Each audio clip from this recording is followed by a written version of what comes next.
Being righteous is not bad. Our righteousness must reflect God. Nung sinabi ni Jesus, sino man sa inyo na walang kasalanan, ang siyang maunang bumato sa Kanya, He's actually appealing to our conscience. He is appealing to our hearts. Na sana ay hindi tayo maging mabilis sa paghusga. We are all guilty. Lahat tayo ay makasalanan. At sa ating pagiging makasalanan, ay ang hamon din sa atin ay magkaroon ng awa.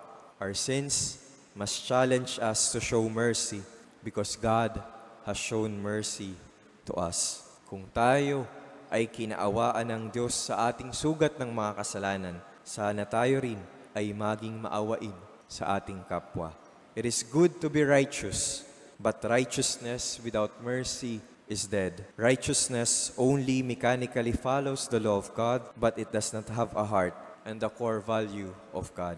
God does not want the death of the wicked, but that the wicked convert and live. Nawa, magkaroon ng pagbabago at bagong buhay. Gustong makita ng Diyos na tayong mga makasalanan ay magbago at magkaroon ng bagong buhay. Tandaan mo ang sinasabi sa iyo ng Panginoon, hindi rin kita parurusahan, humayo ka at wag nang magkasala pa. Sa ating kalunos-lunos na abang kalagayan, tayo ngayon ay patuloy na kinakaawaan ng Diyos.